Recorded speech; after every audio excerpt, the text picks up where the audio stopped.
let me also add that the reform of the United Nations Security Council is long overdue and remains a high priority to South Africa, the African continent, and the developing world as a whole. Finally, Mr. President, I wish to reiterate South Africa's commitment to the relationship with the USA. I'm happy that you will visit Robben Island during your visit, which was home to Madiba and many freedom fighters in our country for decades. I wish you pleasant and productive stay in South Africa for the remainder of your visit. We are truly honored to host you, Mr. President, and I thank you. I now invite you, Mr. President, to address the media. You have the floor. Well, thank you so much, Mr. President, for your generous words and your kind welcome. It is wonderful to be back in South Africa. As you mentioned, I had the pleasure of visiting South Africa before when I was a U.S. Senator.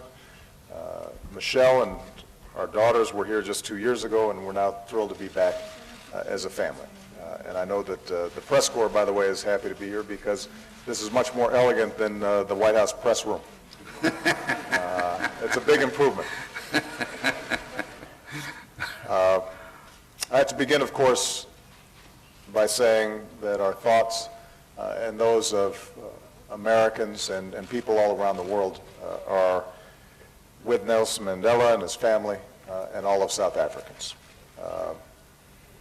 The struggle here against apartheid, for freedom, Madiba's moral courage, this country's historic transition to a free and democratic nation has been a personal inspiration to me. It has been an inspiration to the world, and it continues to be in so many regions that are divided by conflict, sectarian disputes, religious or ethnic wars.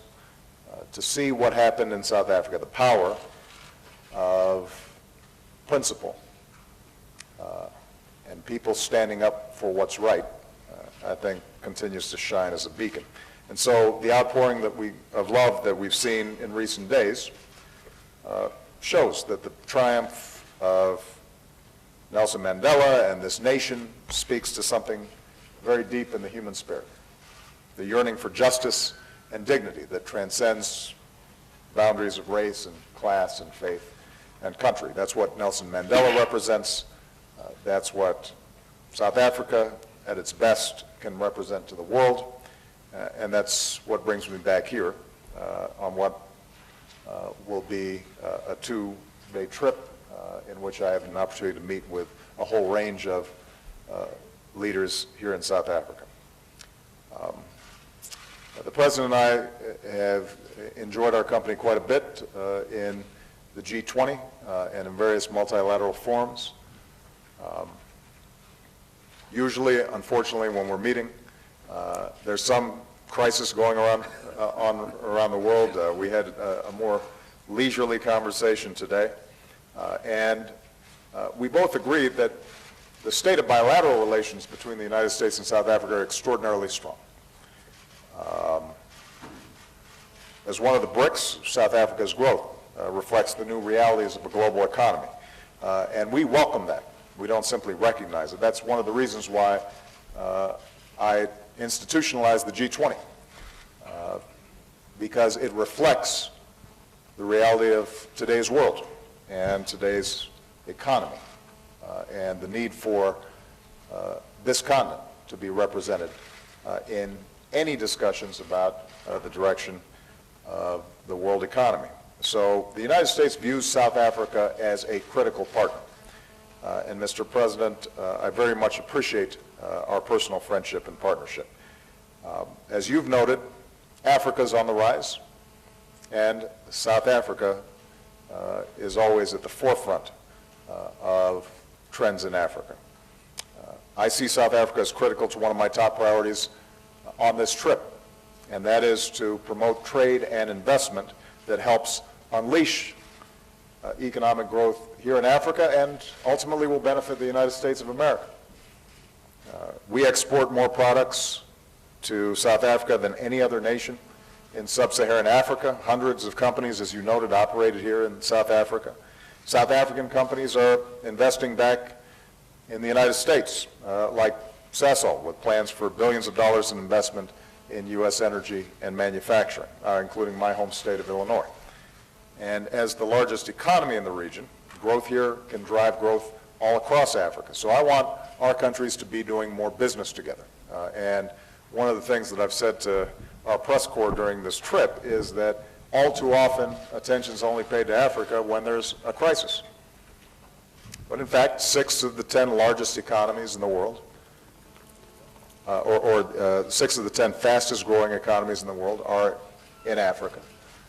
There's enormous progress being made and enormous potential to be made, but obviously we have a lot more work to do, and I think we can do it better together. Today, almost all of South Africa's exports to the United States, 98%, already enter our markets duty-free. And I told President Zuma that I want to renew, but also improve and update the African Growth and Opportunity Act so we're generating more trade and more jobs. I've got to be able to show American companies that are operating on a level playing field when they invest or are trying to export into South Africa. So we're going to make sure that our trade negotiators have a serious conversation about how we get a win-win formula that delivers jobs and opportunity for people here in South Africa and also in the United States. Our commitment to progress and human dignity extends to our shared efforts to combat HIV/AIDS. You know, since I took office, we've continued the good work of PEPFAR, and we've built on it. So here in South Africa, we're delivering antiretroviral treatments to 1.6 million people, which along with our prevention efforts is helping to save millions of lives. And I want to commend South Africa for its outstanding leadership on this issue. Within a few years, South Africa will become the first country in Africa to fully manage its HIV care and treatment program, and the United States will increasingly focus on prevention and strengthening public health systems. So this is an example of how, rather than a one-way street of aid to Africa, instead this is a partnership of equals working together to solve common challenges. And that's what we need to see in all areas of endeavor. We're working together to advance the dignity of all of our citizens. And since opportunities for women and girls means greater prosperity for everybody, I'm hopeful that we will be able to welcome South Africa to our Equal Futures Partnership, an effort internationally to make sure that every country is committed to developing the possibilities and opportunities for women and for girls. Some people know that my mother was involved in international development. She taught me when I was very young, you can measure how well a country does by how well it treats its women. If it's educating its women and giving them opportunities, that country does well. When they do not, that country does not advance. And I believe that.